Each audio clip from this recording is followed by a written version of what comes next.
landholders. We talked about sustainable land management, so that's where my experience comes from. My day-to-day work, I work for the Teele Hooper-Worrell PHBG group, so if you get your declared pest rates in the mail across our 5 local governments, your $30 per year, this is what it goes to. So it's matched dollar for dollar by the state government. And as an RBG, we provide biosecurity services for our area. So I'll go through quickly what that actually looks like. So I don't have my little pointer, so I'll be going like this for my slides. Not usually this flamboyant, but that'll be what it is. So I first want to acknowledge the Yarloop CRC Nation as a traditional custodians of the land in which we work and gather today and pay our respects to elders past, present and emerging, not only for the land in which we meet today, but also the land across in which our operational area. So what is an RBG, if you didn't know already? We're community-based non-for-profit groups that have been recognised under the BAM Act. Once you're recognised under the BAM Act, you can be funded through a declared pest rate. So the state government can raise a rate within the operational area, which they match dollar for dollar, and it can fund the community group's services. So in a way, they've contracted out the Department of Primary Industries and Regional Development, which used to be the Department of Ag. They probably had a different name before that, a different name before that. So we never like to keep the same one for very long. We provide the services for established declared pests. So this is the ongoing day-to-day management of things like rabbits, foxes, different types of weeds that have gone beyond the initial incursion into our area, and they're not eradicable.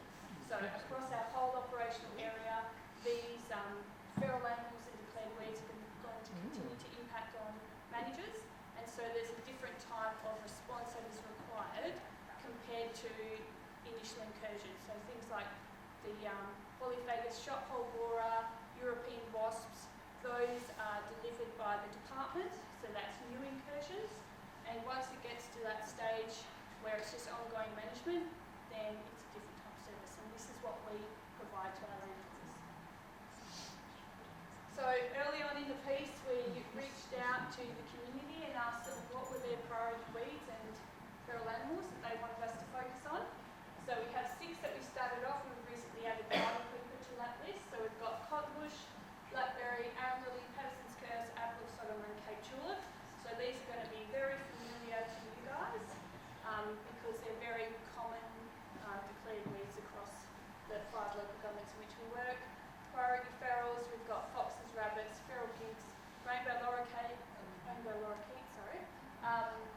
fruit fly, which is only declared within the Shire of SJ, and we chucked the deer picture in there because it's a growing issue, so they'll be doing some aerial monitoring of deer up in the Harvey Shire, and we'll find them on there. So what do? Provide general information, so trying to set ourselves up as a bit of a one-stop shop, so it can be very overwhelming for landholders when they're trying to figure out how to get on top of an issue that doesn't seem to go away. And once you start looking, you can fall down, excuse the pun, but the rabbit hole, and it can just be overwhelming to figure out where to start, what to do you do it all at once, do you do it one by one? So reaching out to your local RBG, you should be able to get some clear answers on, is it the proper time of the year to be doing what you want to be doing, what's the best way to go about it, and our aim is really to save you time, money and effort. We run workshops and events, we have a whole load of freeloading equipment, provide one-on-one advice so we can come to your property and do a site visit for you. We do landholder alerts, so we go out and follow up on reports by the community of declared weeds, not so much feral animals because obviously they run around, but declared weeds, we will go and verify the report, and then we will contact the landholder which the infestation's on, and we'll start off by saying, well, we weren't sure that you may be aware that this weed is on your property, but it is, and this is what your infestation looks like. Here's where you can find some control information, here's where we can help you, and in terms of cottonbush, we can remind landholders that the department actually has an annual cottonbush compliance program, so you can be picked up in that program and forced to do the control if you're found to have an unmanaged infestation of cottonbush. So obviously that's the top of the compliance pyramid, and that's for the worst problems that we have.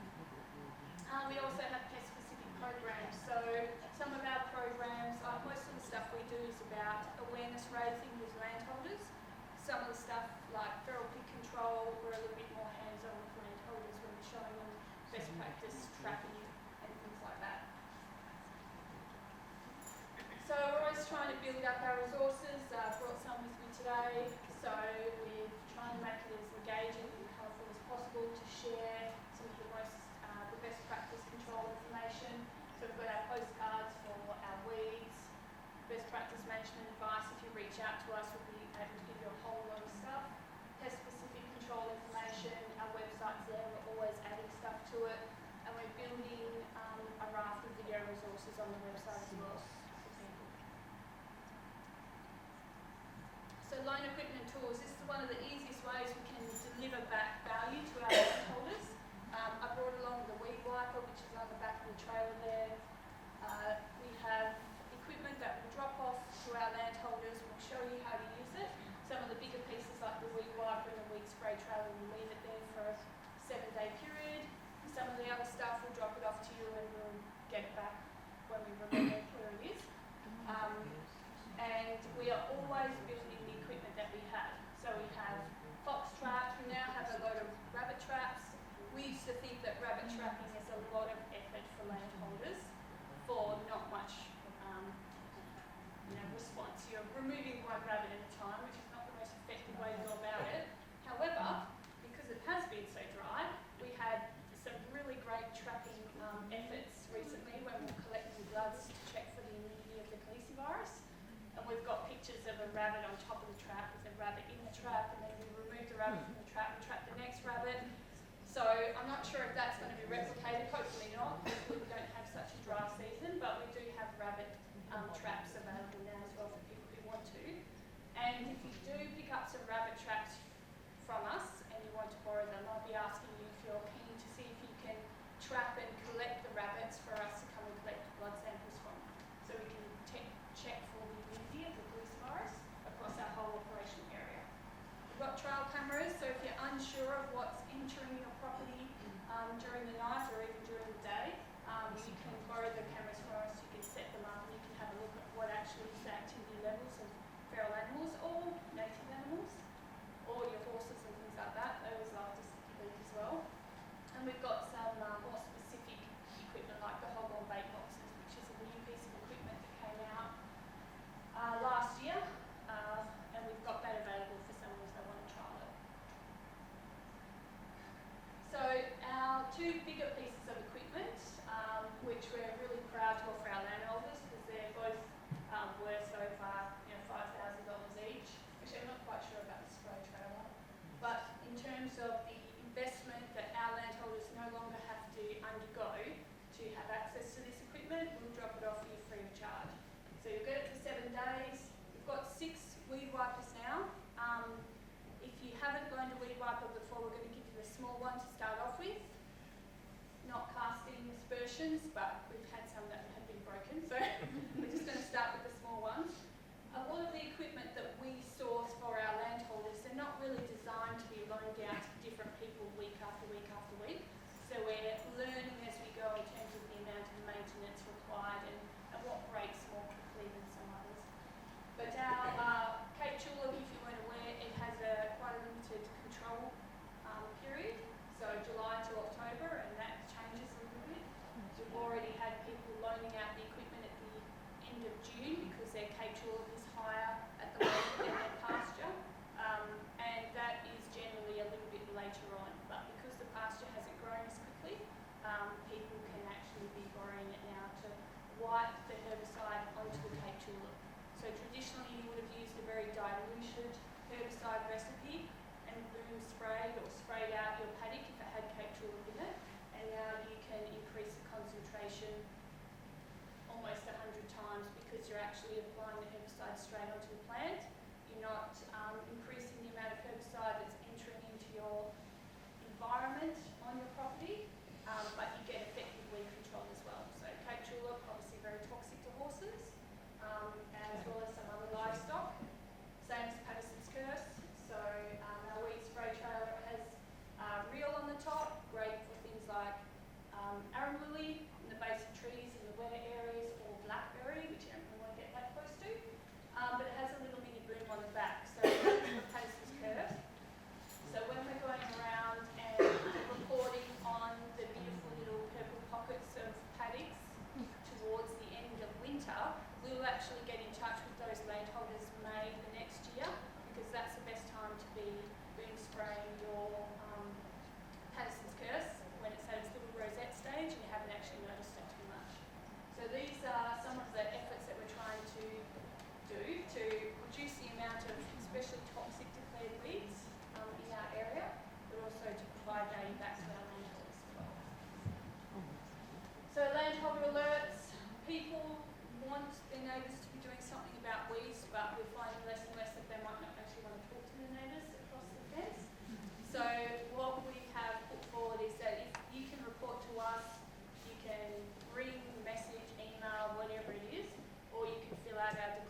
encourage them to use our equipment if that's applicable, and how we can support the landholder with control. We also reach out to managers of the public estate, and we alert them to leave hotspots as well.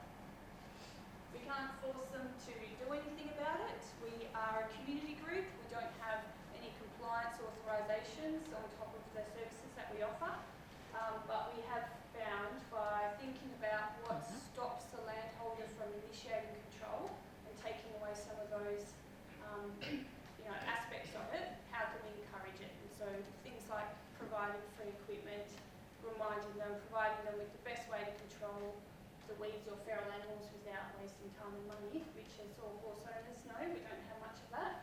So that is the way we're going about it. So that's take that hat off and put my other hat on now. Do you know if any of that sort of stuff is available through any other shows? Like Serpentine, Jarrahdale Way? Yeah, so SJ is in our operational area. So we have 5 local governments. We have Serpentine, Jarrahdale, Murray, Maroona, Harvey and the City of Mandurah. So Coburn? we did have someone want to have our weed spray trailer, and they were just on the border.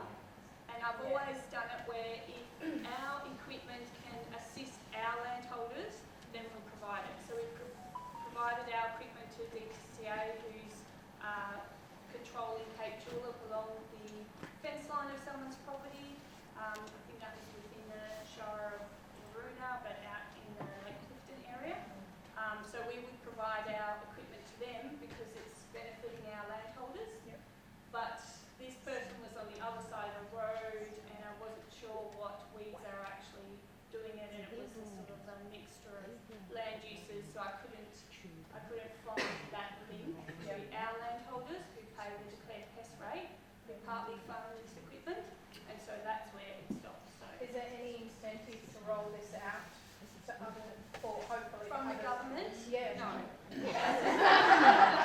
No, but are you guys gonna, is the bigger picture to hopefully roll this out to most rural areas, which is generally what deal with this sort of thing? No, if anything, it's the opposite. So at the moment, there's a BAM Act review. So some of those recommendations or draft recommendations put forward by the government was that the minimum land size to have to be paying a declared pest rate to fund biosecurity services would be 10 hectares, which means that we would no longer be active within most of our area. Yep.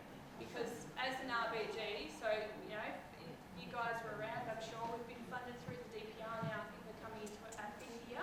So this is a new organisation really in terms of how we've been around for a lot longer than that, but we haven't been funded through a declared pest rate. So we're evolving and developing our programs every single year because we have that initial level of funding that we're able to have. If you have experience with NRM industries and maybe CRCs, they'd be the same. There's sometimes a rolling amount of funding that comes through, either 18 months or 3 years. So programs go up and down. The Equine Land Care program is a prime example of that. Your funding goes away, so does the program. This is one of the strengths of the DPR funding model. The other strength is that our money, because I'm a landholder, so I pay as well, our money can only be spent in our area. So it's like the only time that you can get 50% buy-in from the state government that gets pulled into your local area for the local issues that are affecting you and your neighbours.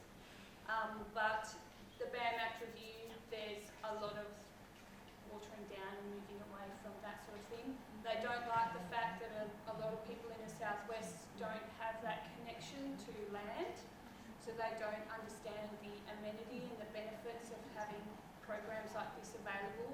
Even if they don't use it themselves, it's available to your neighbours or the person up the road where the rabbits are coming from, then you do reap the benefit from it. And so I think the draft recommendations that were put forward seems to be like a removal of biosecurity services from the peri-urban space, which in my opinion, it requires more of it than anywhere else. So we'll see how that goes, but that is something that's coming up in the future, so I'd suggest you just use as much as you can. Justin, I was looking at getting box traps. Yep. Who kills the foxes once you've got them? Landholders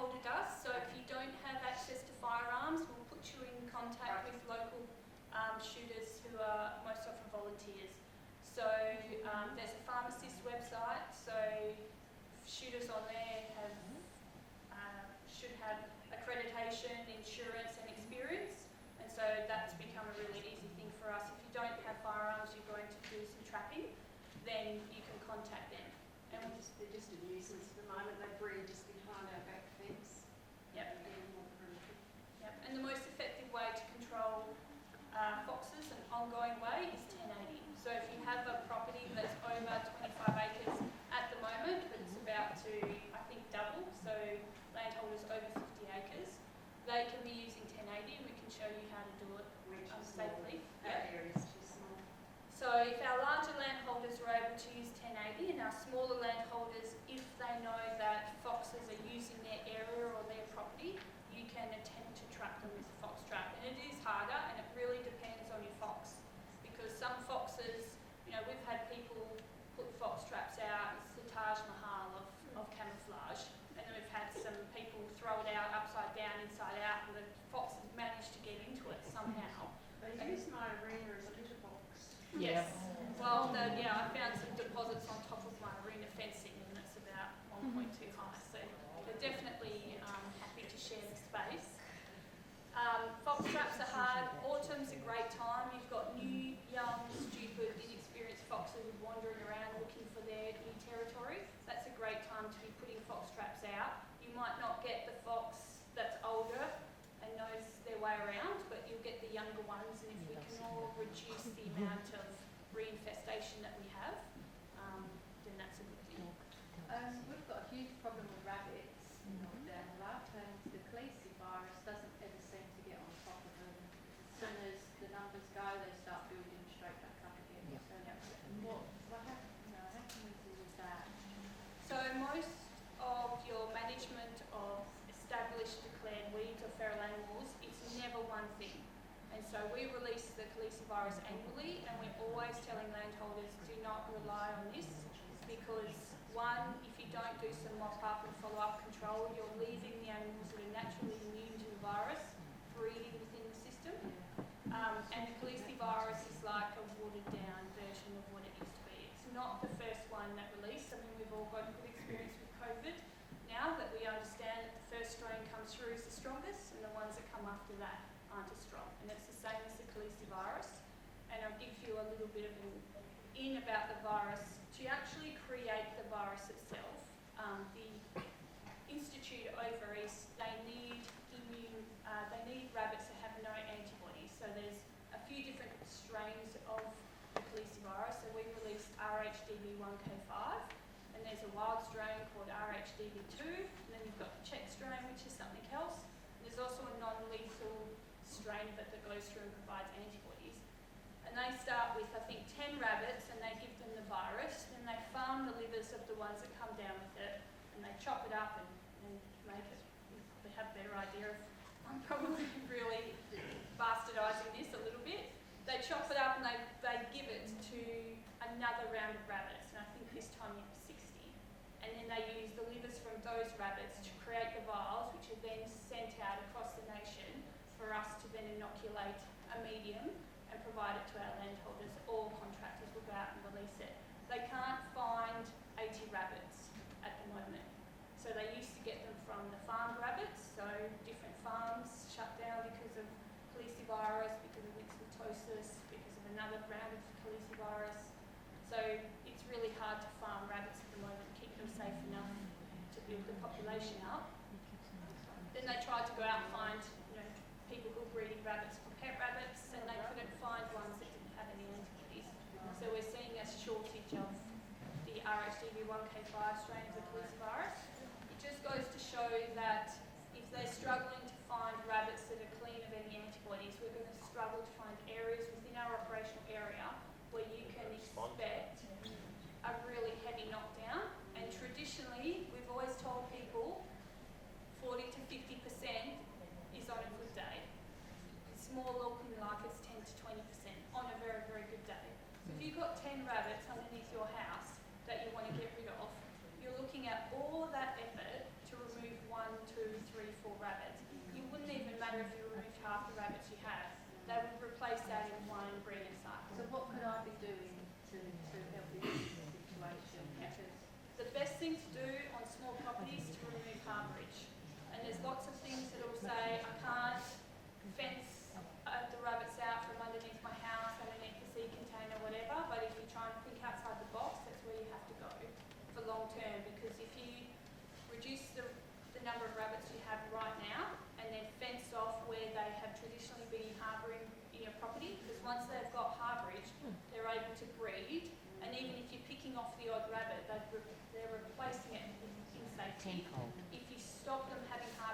property, they get picked off by predators, they get sick, they don't feel safe, they will not be on your property. They may find harbour next door, it's an impact on you, that's a whole nother thing we're talking about, fencing. But it's a mixture of tools, so it's usually knock down the numbers, prevent them from having harbourage, and then monitor your numbers for new harbourage, because they will try and find it. But if you try and, What about the poison weed? yeah, you can use Pindo, but read the label instructions and do it properly. So you can't just throw it at them. It's an accumulative poison, so it stops them from absorbing vitamin K. I hate talking about this because they're in the room. Probably going to say it wrong. No, you don't. It's totally fine. All good. Yeah. Stops them from absorbing vitamin K, but the rabbits have, let's say the rabbits have 25 days of vitamin K within their body.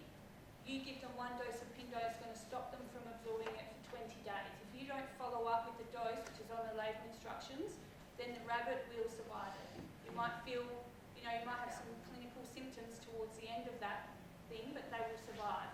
So you have to give them 3 to 5 days apart, 3 doses. So if you've got lots of rabbits, you might put the Pindone out for 3 days in a row after dark, so don't pre-feed your other animals like ducks and birds and things like that. Do it safely, and we have got bait stations that we can loan out to landholders, and you can pick them up and put them away, so you can sort of deliver the Pindone to the rabbit and reduce any off-target getting access to it. But put it out, put it away 3 to 5 days, put a timer on your calendar, put it back out, do it again, and then wait. So 20 to 25 days afterwards, you're assessing whilst you're planning for probably fencing off wherever they're living under.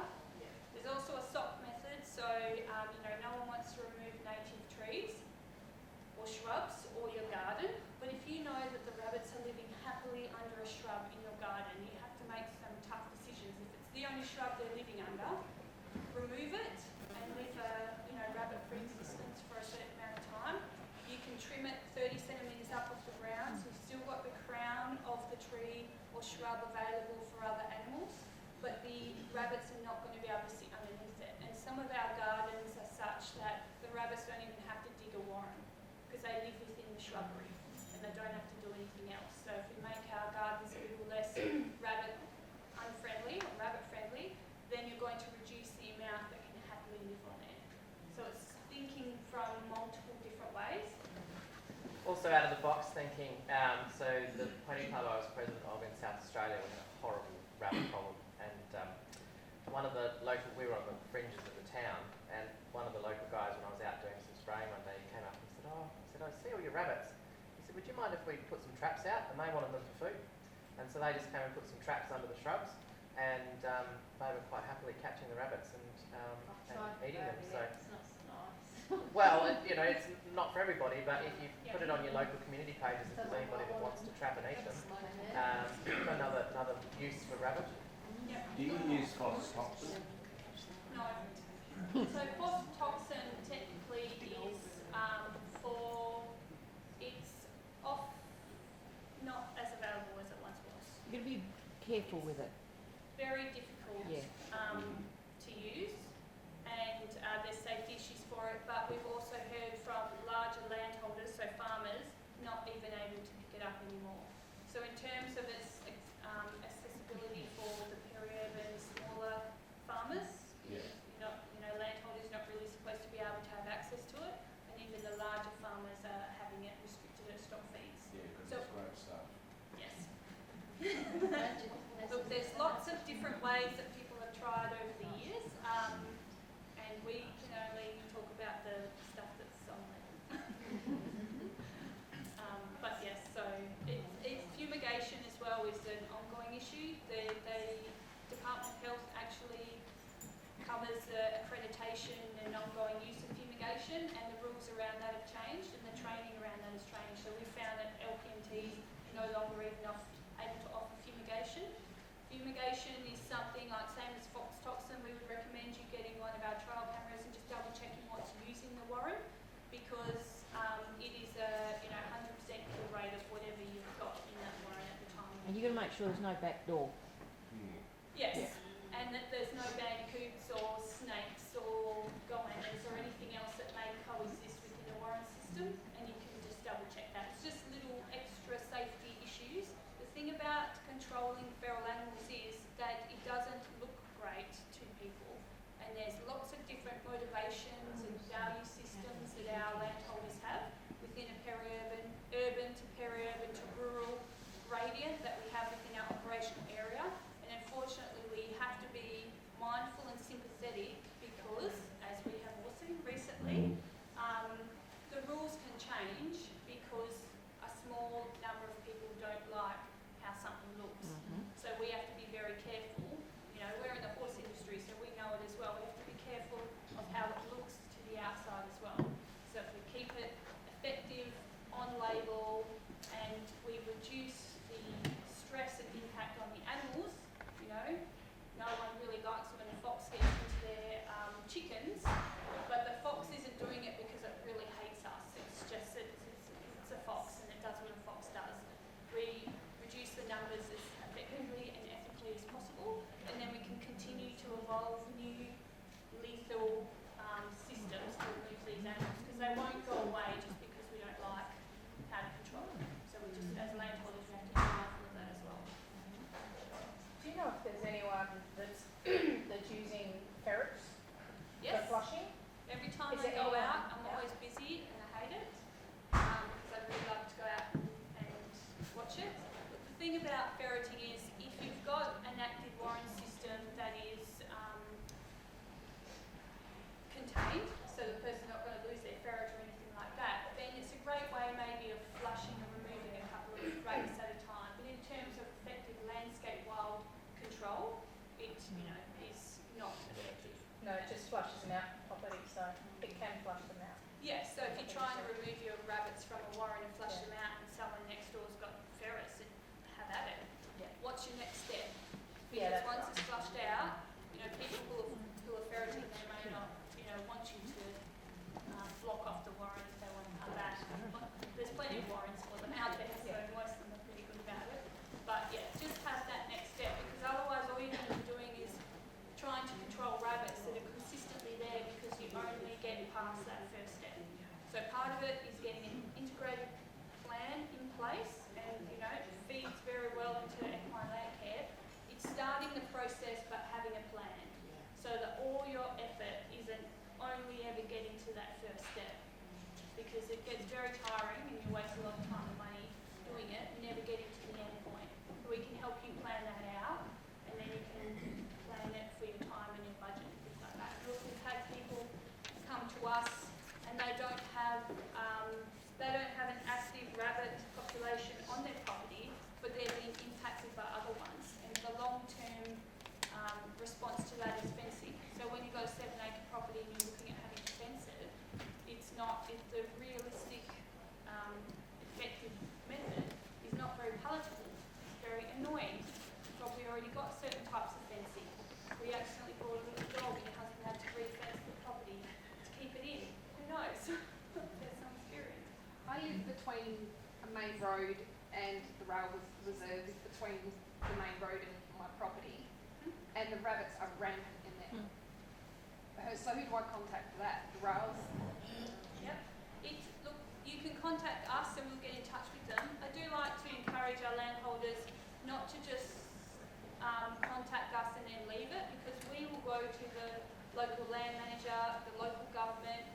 Tenure across roadsides and railways is very interesting. So you have 5 metres is owned and managed by someone, 20 metres is owned and managed by someone, then you've got 5 metres in the middle. You know, land's so expensive now, no one wants to put their hand up for it. Yeah. So that can be difficult. And in reality, what can those public land managers do when you're looking at the different types of control methods? So we will contact them. You can contact them, because every time multiple people are contacting a public organisation, they're understanding that it is of a high priority for our local area, and that you have it as a high level of importance that they do it. For as a property owner, if I was impacted on a road reserve, I'd probably fence that section that the rabbits are coming across as an initial method. Like I said, it's not great that you have to do that, but long term you could fence it and not have an issue,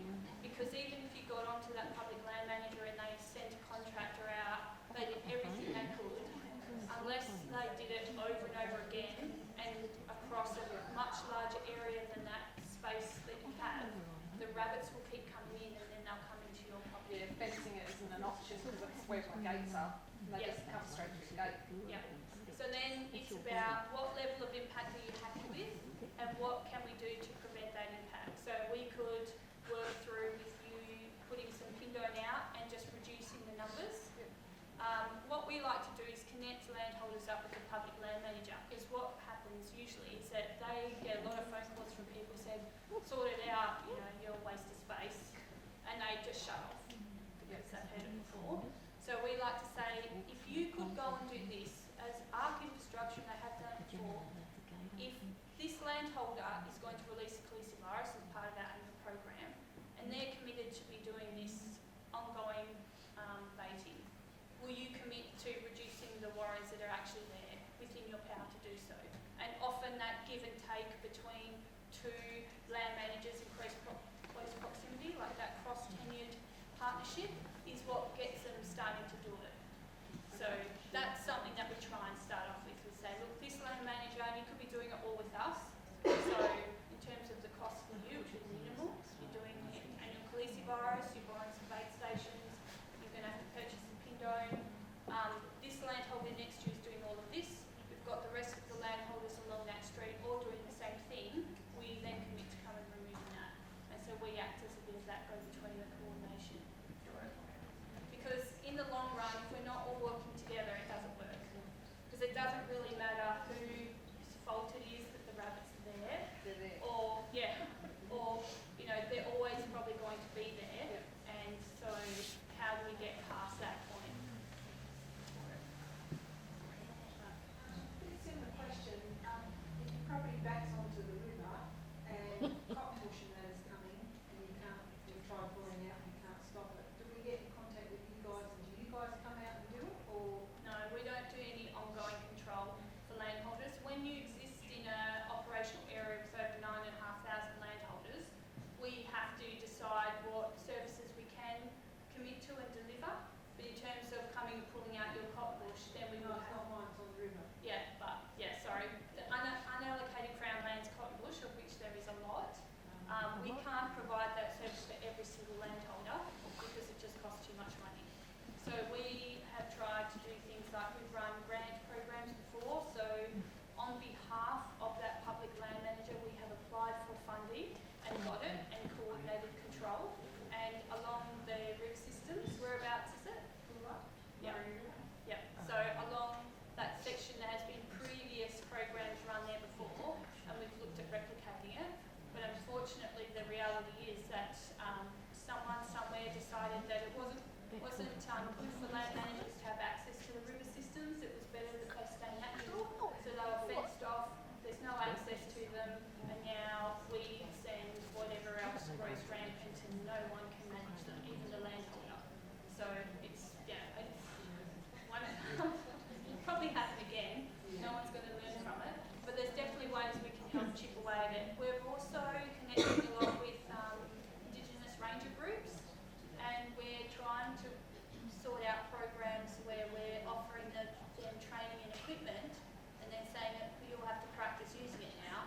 Here's a landholder where you can come practice it. So if the landholder's happy to provide access, site access, and work with us, we can do a little bit of that. We're also running a program called Cross-Tenured Invasive Species Program. So over COVID, we wasn't able to deliver as much in our programs as we wanted because, we would have to stay home. So we had some savings that grew into our declared mixed account, and we don't want that state government to have it if they decide that they're not going to fund it anymore. So we've put it into a program where local residents can report infestations of declared weeds or feral animals on public land, and we will coordinate with that land manager and we will fund the control. So it's beyond what we normally do. It's a 3-year standalone program, but basically if the strength of the model is that our money is spent in our area, then that's what it's going to be. So we are looking for areas that are impacting our landholders, so not necessarily impacting, definitely not impacting the productivity of that public land manager, and maybe not necessarily, although there's a lot of connecting impacts, the natural environment, because that's sort of the NRM space, but where it's impacting our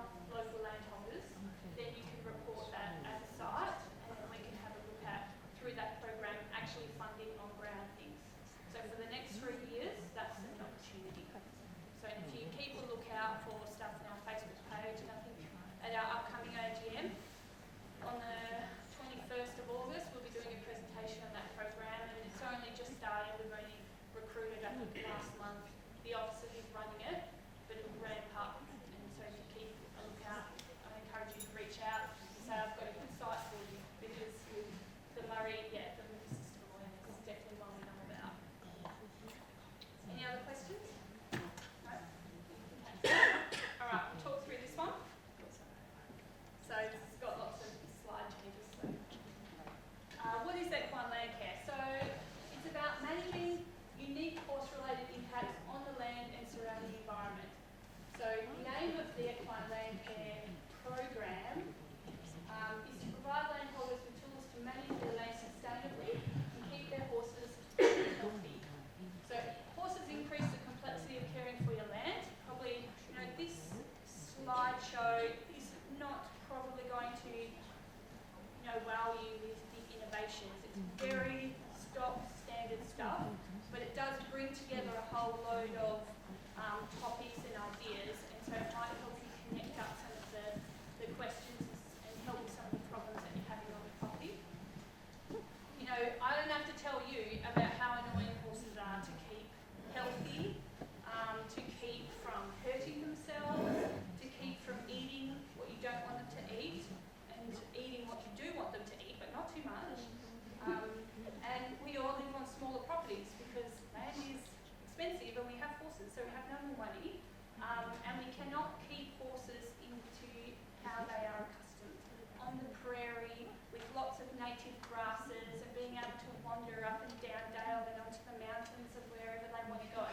We have them on small properties, on sand or on clay, lots of different impacts from having a whole animal on 4 little points impacting on the ground all the time.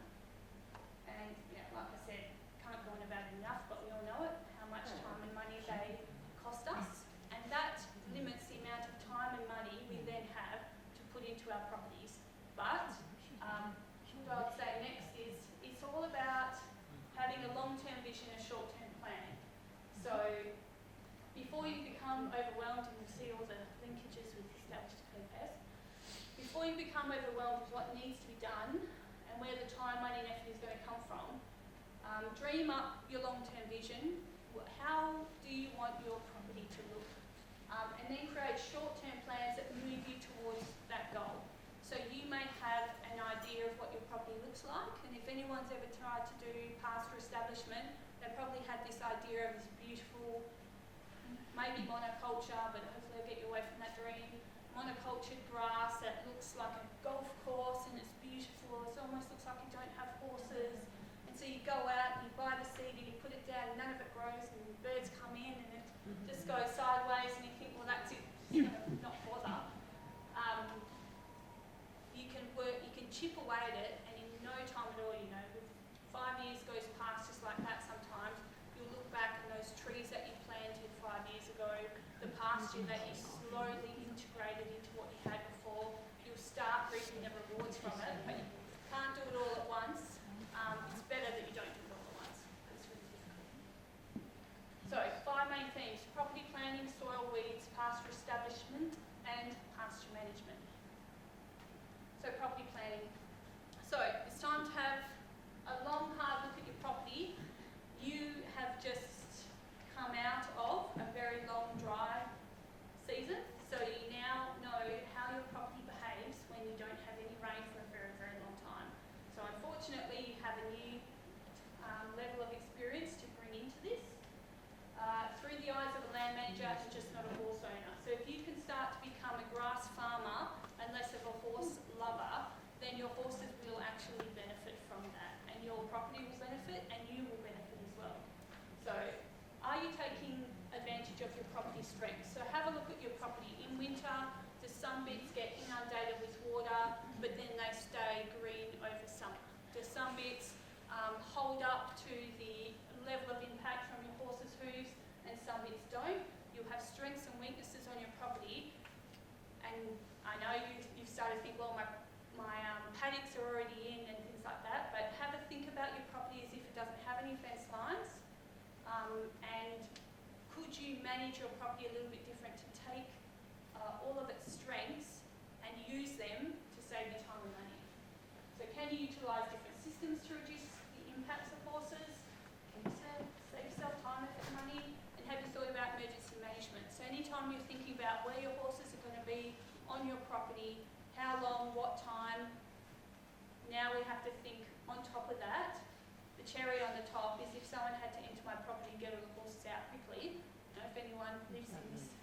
section along the scarp in summertime. I think we've probably all had that feeling of going on Facebook and realising you're in a watching act and having to think about where the wind's coming from and all of those things.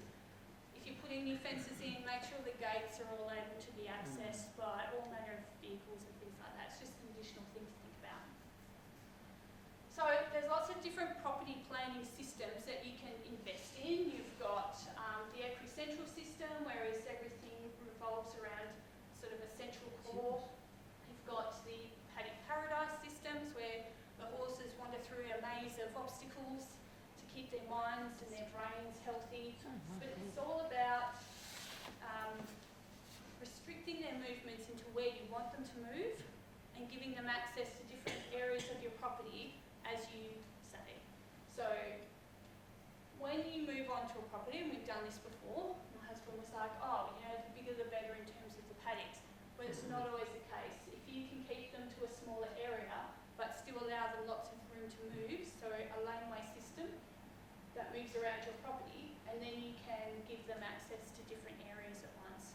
So the smaller the property, the smaller the paddock you provide for them, the nicer the level of coverage you'll get. So my aim is always to make it look like I've already mowed it, because I'm going to have to mow the paddock after they've been in there anyway, to get all the rough spots and long spots out. And when I had 4 horses, and now that I've got 2, a lot smaller space.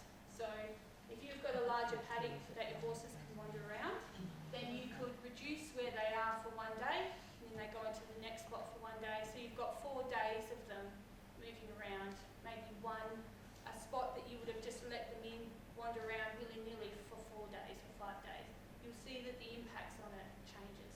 So just have a think about it, and it's important to start from that no fences, because otherwise your brain will start going, well, it can't happen here because I've already got the paddock. Just open your mind, and then you can bring it back to the realities of it. Soil.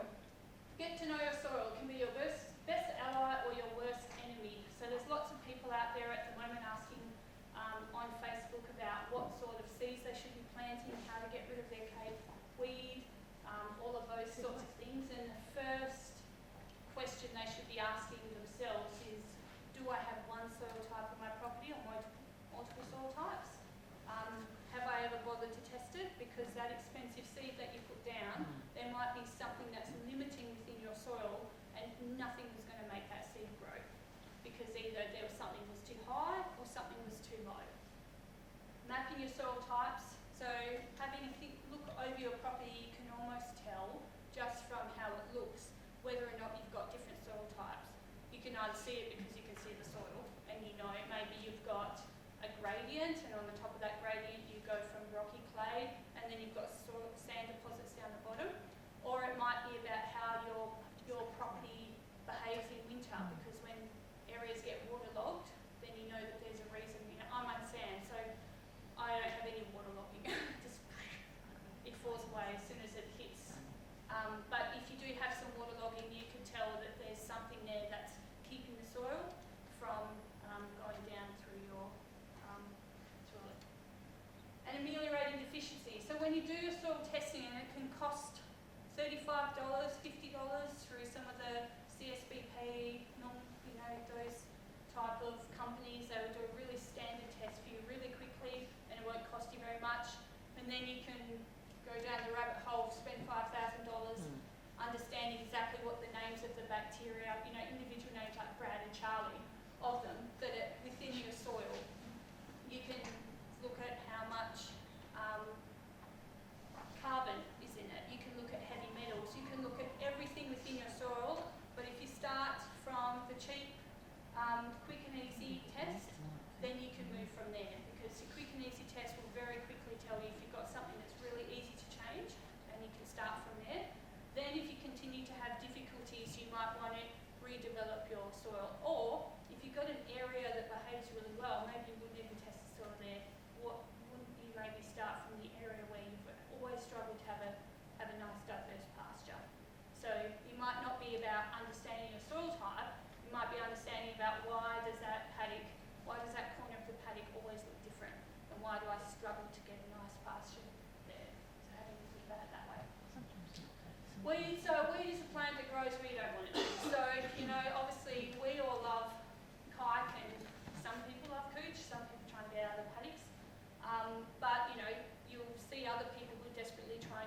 weeds that we would love growing in our paddocks out of their lawns or out of their golf courses or out of their things. And you feel like saying, oh, I'll come and just pull it out for you, get the runners and put it down in the paddock. So some weeds require quick reaction, toxic weeds, things that are really annoying, things that are going to impact on your horse physically, send you to the vet. Sorry, James. And some can be managed out long term. The first thing that I would say to someone who wants to get rid of the cape weed is, why are you doing that? Because I live on sand, and some of you may have got the easterlies. So if you go and spray out your cape weed at the wrong time, you'll either lose your surface, your soil, the topsoil, through water, through winter, or you'll lose it the corresponding summer when it all gets blown away. And why is the cape weed there? Generally, cape weed is in areas of high disturbance, or there's something in the soil that's limiting your pasture from being able to outcompete it. So just have a think about, are you replacing it? Have you got your plan in place where you're not going to be wasting your money? Because just the cape weed itself is probably not stopping your grass from growing. The cape weed is there because it loves the environment in which it's growing, and it grows really well there. So your grass obviously doesn't love that environment, otherwise it would be growing quite well there. So once you have your plan in place and you understand maybe why the cape weed is there, spray it out, replace it with your pasture, put your amelioration in then. Or what you can start doing is ameliorating the soils and what's stopping your pasture from growing, and slowly out-competing it. You know, my horses love cape weed. If you let them into a paddock, they go straight to the cape weed, they eat the flowers off it, they love it. And it forms a perfect part of a diverse, messy-looking meadow pasture. But obviously you don't want it to be all cape weed, but there's just different ways of thinking about it. Just spraying it is not going to help you in that respect, and it can actually work against you. So just think about, if you keep some of that time, effort and money set aside for when you really need to have a quick response to something. We're all feeding meadow hay, things pop up that you've never seen before. It might need a quick response. It might need a paddock that gets locked out, quickly sprayed, and some really hefty monitoring to make sure that the horses haven't trampled it into other areas, things like that. But some weeds, you don't need to have that. You can save yourself some effort and you can manage it in the long term. Oh, and sorry, and have a think about how weeds are coming onto your property. So James talked about feeding food sources where you're worried that it might be bringing something else in, like at the moment it's whatever hay you can find, and a little bit. So you're not necessarily feeding the hay, the same hay from the same hay source as you may have been doing previously. So like for us, we have a hay feeder. It's triple netted at the moment to stop the horses from gutsing it, and they're a little bit fat. So, and that's in a sand patch. It's in an area of a sacrifice area. So we have a laneway system that goes around all the paddocks. We're on sand, so the horses sort of look at the grass from over the fence, but not allowed anywhere near it. And I follow them around with my little ruler, and as soon as they eat it beyond what I want them to do it, they're chucked out of there, because sand, gutless sand, doesn't hold the effort of the horses onto it, breaks it down. It's not so much even about the horses eating the grass, it is the impact. So, so they have a laneway system, they have the hay, it's at the bottom of the property, it's in a sacrificial sandy area, so we get some weird and wonderful weeds, sometimes pop marshmallow root, random things like that. I still get it in the paddocks, because obviously you're going to let the horses in sometimes, and they'll carry it within them and deposit it on the pasture. So you have to keep monitoring for the weeds that have been spread around your property, but having a think about how weeds enter your property and how something might have gotten on there. Now, if you have an adjustment centre, you've got movement of vehicles, you've got different horses coming and going, things like that, and maybe you could set your property up where you manage new incursions in a different way. Pasture establishment, sexy subject, where we always want to get straight to it. And unfortunately, horses just love grass too much. They want to eat it all day long.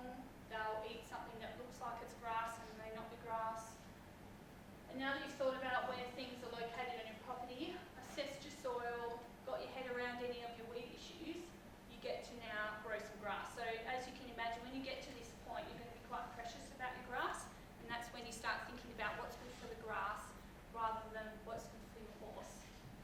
loving your grass is loving your horse. Even if your horse doesn't think so, it is.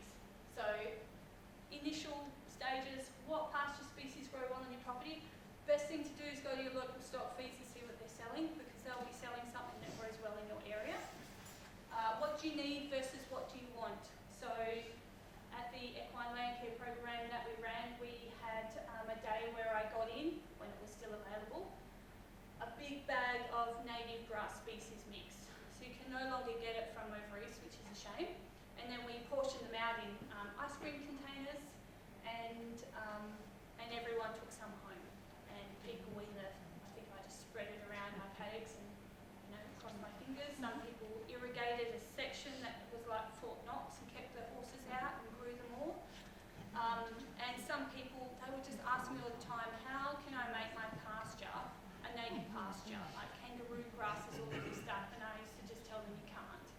You're in the wrong animal industry. Horses are just too heavy-handed with those grasses.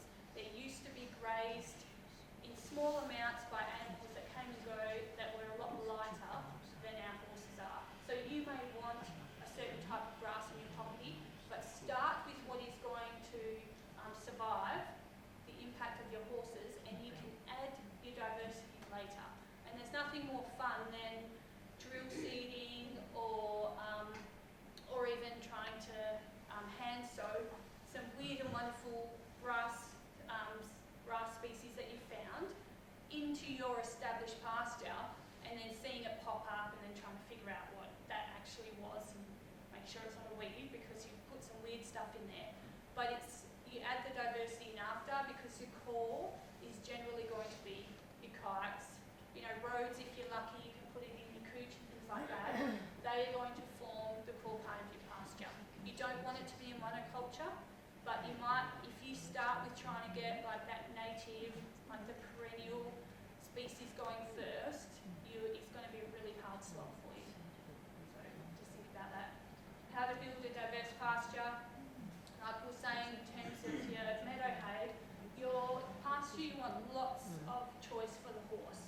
Like you said, like horses love, like my horses love grass, because we don't have a whole heap of it, and it's obviously a little bit different to what we otherwise have. And you have other horses who are on a predominantly love grass paddock that's gotten away from someone, and they hate it and they just leave it, and so it just stays there forever. Whereas if I pick up and put my horses in, they would probably absolutely nail it for a while. So you want them to have lots of different things to eat from, because we are healthier on a diverse diet, and the horses are healthier on a diverse pasture. Perennial versus annual. If you start establishing your pasture with your annual species, so the traditional Bell's pasture mix, that, well, who knows when you put it in this year, because there's a few days there where I thought it was absolutely perfect, and then the weather changed, so you could have held off and just been putting it in now. It's a little bit easier if you have like irrigation and things like that, because you can modify how much water they get. You can't really modify the temperature, so that will impact on when they germinate and how much they grow. But if you start with your annuals, you can build in your perennials as you go, because the perennials are generally a little bit less hard-wearing than your annuals as well. So think about that first. Perennials are the really interesting things that you get to put into your pasture, but it would be very difficult to start from that first up. So pasture management. You don't have to put up with the sand paddock, but you're going to have to explain it to your horse. So nothing bugs me more than seeing bare paddocks, and then especially when someone says just water it more and you'll be fine. If you live on sand, you'll understand the hydrophobic soils. It doesn't matter how much you water it, just sits on top, doesn't infiltrate. So just watering a sand paddock is not going to help. Yes, you're going to get some grass coming up in winter time. It's probably not going to be that great, and you are going to have a huge risk of colic if they're taking winter grasses up from like a gutless sand paddock. So there's a lot of soil amelioration that have to happen at that point, but you cannot do it with the horses in there. You have to remove them. So when we first established pasture on, so we're on 6 acres, we had a sacrificial paddock at the front of our place. We put all 4 horses in there, got absolutely trashed for about a year, and now we have been working on that paddock since then, so we had to make a decision about where it's going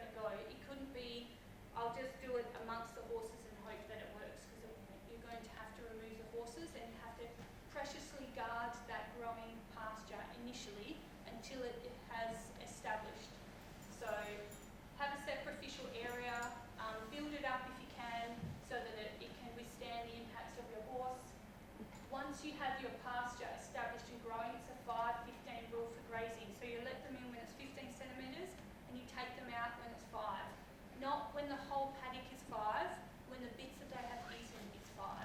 So do not leave them in there until that really rough patch in the back paddock that they pooped all over and they're never going to eat is gone, because you can bet your bottom dollar that bit that they started off with has now been grazed beyond its ability to respond. So that's what you're stopping. So grass, in a way, loves to be true to this level and then left. It will start to spread out within your paddock and you're actually encouraging it. If you don't want to let your horses in because you love your grass too much, you can mow it. And you can do it that way. And we had to do that on our sand because, like I said, sand's gutless and you have a horse stand on it. It would just crush all the root systems that was growing underneath it. So we mowed it for a good, we really looked after the grass for a good 18 months. We had a heavy load of roads put in there, and that's a little bit more sensitive to horses, so we were really careful about letting the horses in there. But if you stick to the 5-15 rule for grazing, when the bits that they are grazing on is 5, take them out, mow the paddock, get it all to the same level, so you don't have those rough, sour bits that they're never going to go to. Rest your paddock and rotate. So yes, you might not be able to rotate your horses all the time in the same paddock, because at some point that paddock is probably going to have a rest, because if you've rotated through and by the time they've got back to their first spot, if it's not 15, it means that the grass isn't growing. And even though it's winter time at the moment, it's called a green drought, when the temperature is low enough now where it's not actively growing, you may not get the change. So like springtime, you put your horses out, they go to rotate, this stuff's already sprung back. It's almost like you can see it growing every single day. You can hear it singing. It's amazing. And you feel, oh my God, I've got too much grass. And then 5 minutes later, you're like, get out. It's not growing, it's not responding, and you just have to protect it a little bit. The more you do that, the more you will establish a really thick thatch of pasture systems on your property, and the more you'll be able to push that 5-15 rule, because it won't take them as long. There'll be a diverse amount of pasture, so they'll spread their grazing out amongst the species that you have within the area you've allowed them to graze, and it'll take them longer to get to the 5-15 and you'll go from there. Big is not always better. Like I said, all of our paddocks that we initially put in and that we thought would look really cute and perfect sizing is now like electric braiding wire to your heart's galore, and there's star pickets everywhere, and they get funneled into these little corridors. And if I let them out and go, oh look at that, and it's like perfectly grazed, it's amazing. But it would be a small spot, because horses love to eat what they want to eat, hate eating what you're telling them to eat, like kids, like psyllium husk. So they're not necessarily going to go to some of those other less palatable, and by less palatable I mean less sugar, species within your paddock. But if you've let them into a paddock for a certain amount of time and they've eaten all the stuff that they love to eat, they will move on to the other bits and they'll start to graze on them. But if you give them a big area, they'll just go from the grass they like to the grass they like to the grass they like to the grass they like. And if you leave them in too long, they'll go back and they'll just keep eating the grasses they like, and that grass will get absolutely hammered and will die out from your pasture that you're putting in. So that is why you have to be a bit precious about it. So to put your horses first, you need to put the grass first. What do you do about manure management? Sorry? What do you do about manure management? Well, when we were doing ours, we would take the arena rake and go around our paddocks, and then we would mow. So we'd spread it out, but we have hydrophobic sand soils, and manure does not help with that. You don't want to leave too much of it on there.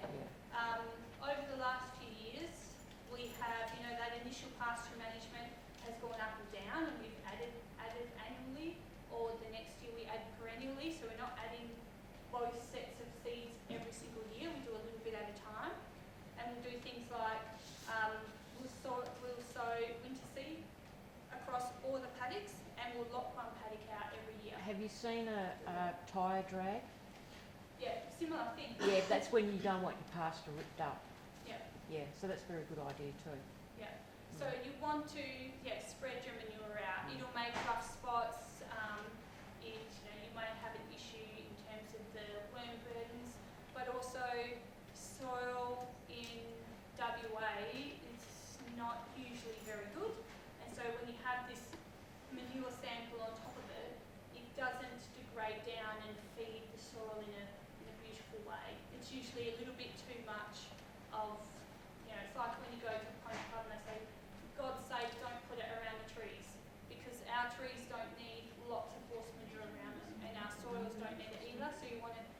spread it out and break it up, or pick it off if you want to.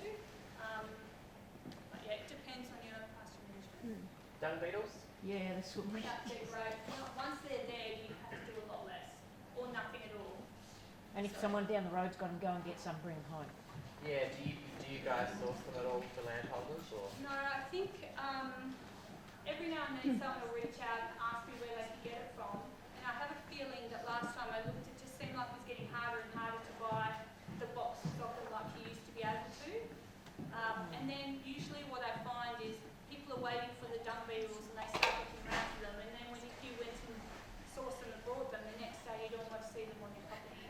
So it's a little bit like if someone's removing grass that you might want to spread around your property, it's the same with dung beetles. But if sometimes they're there, sometimes they're not.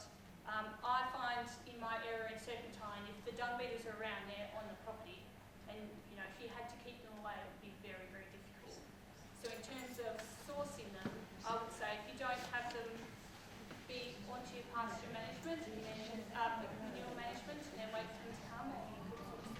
But I'm not sure. They don't generally travel very far. So if you've got a paddock with them and an empty paddock and then a horse paddock, they won't actually travel through the empty paddock usually. Yeah. So if you haven't got a continuous stocking between you and the property with dung beetles, they may not travel, so you'll have to collect them.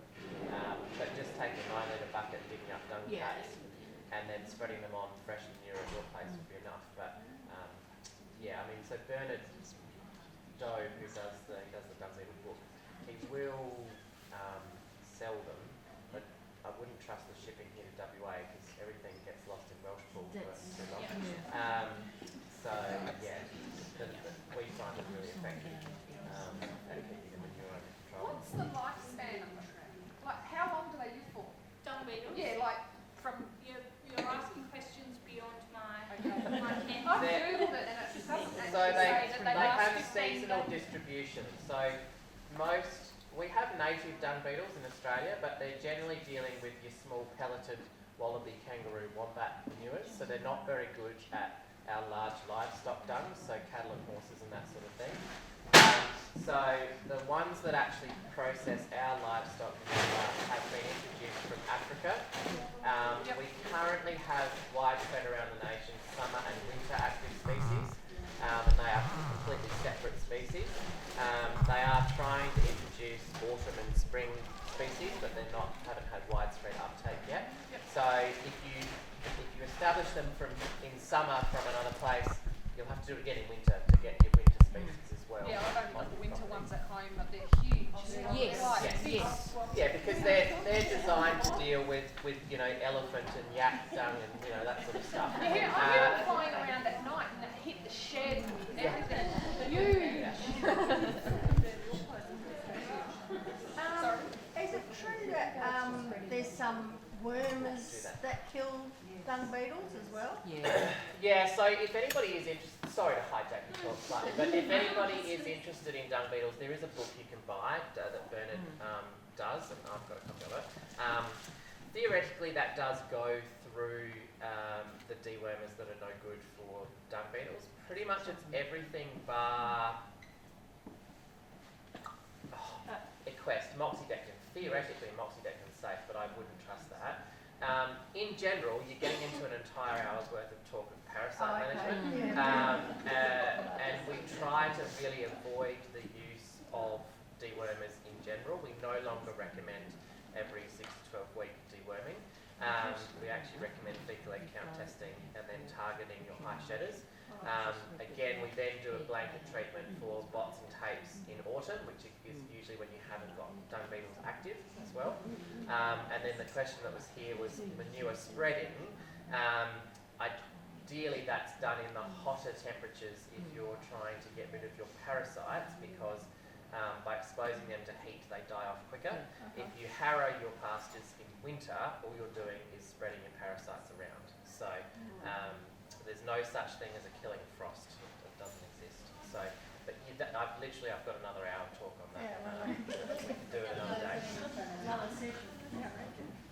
There's a picture of one of the paddocks at our place, and I like to show people so you can see clearly where the electrical tape was applied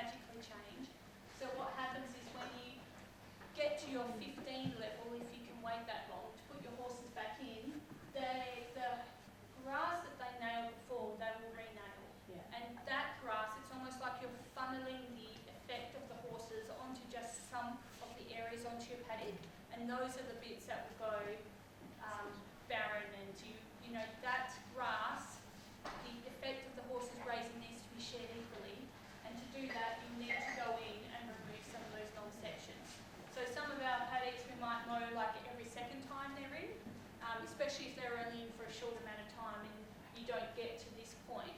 But this is what I meant about the mowing effect. If I had halved that paddock and let the horses in for a shorter amount of time, but to a smaller area, you may have been able to get it where the whole area looked just like that, Yeah. the best bits, where it looked really even, because you concentrated the effort of grazing. But that wouldn't be like a day, that would probably be half a day for 4 horses.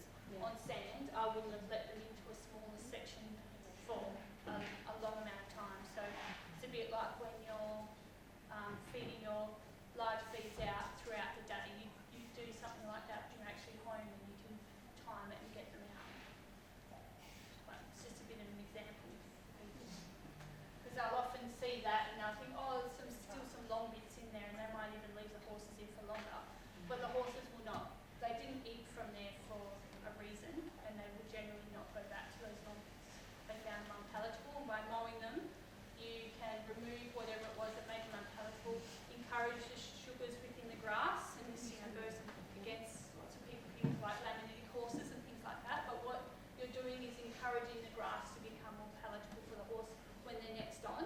And obviously, if you're able to allow your grass to get longer, then the amount of sugars within them will be more balanced as well. Well, how long do you leave it, once you've mowed before, say you rest or you mow and you rest it, how long is it before you let them go back on the The pasture? minimal would be 15 centimetres for the grass. So that would depend on whatever season. So in spring I found that we almost can't keep up with the horses, like they could just be rotated through constantly. Whereas over summer the horses went into a paddock maybe once every 4 weeks. So that's the point where you're like, what's good for the grass, what's good for the horses?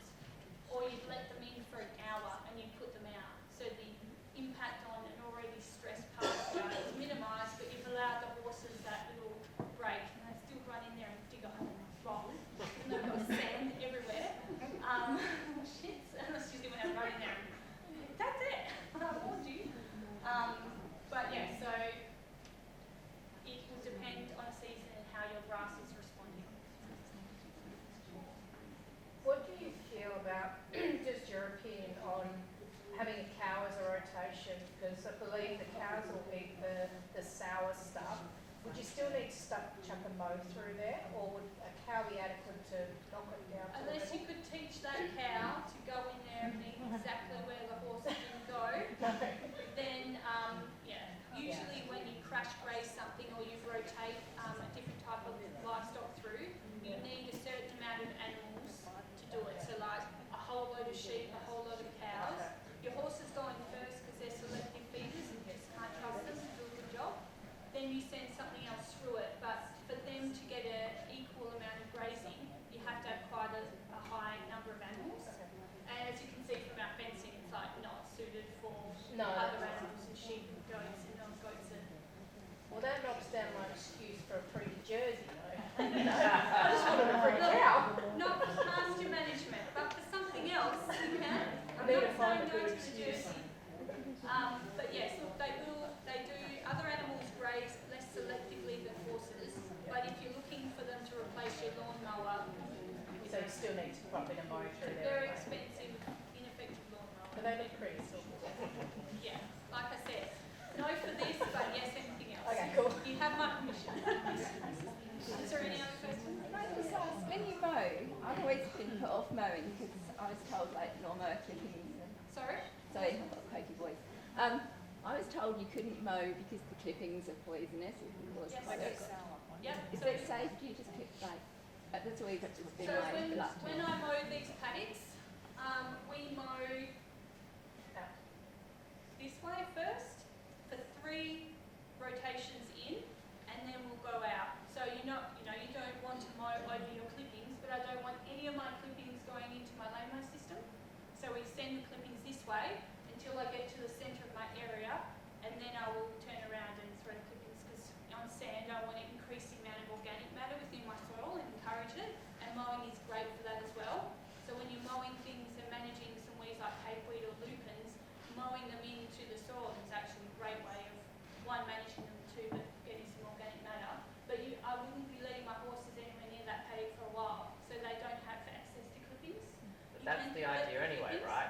mowing and then resting for growth again. Yes. So Yeah, so the Yeah. horses, you're not doing it amongst the horses at all.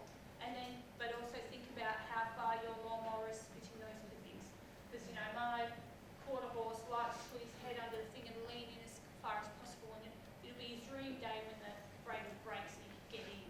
So I need to be in far enough where he can't get close to them. So have a think about that, but the horses aren't going back into that paddock for a while. So they don't have access to clippings. And if you collect your clippings, you know, that's something that you may have to do for your, whatever your management, but you are missing out on some really important organic matter reintroduction to your soil as well. yeah, I mean, in terms of horse toxicity, one spray from the mower into the other paddock is not going to be the problem. It's when you are collecting your clippings and then you go and put 5 catcher loads in the other paddock, and then they come and graze that, and they're actually getting an entire stomach full of the clippings because they're readily quite a bit of fermentable, dirt right? too. So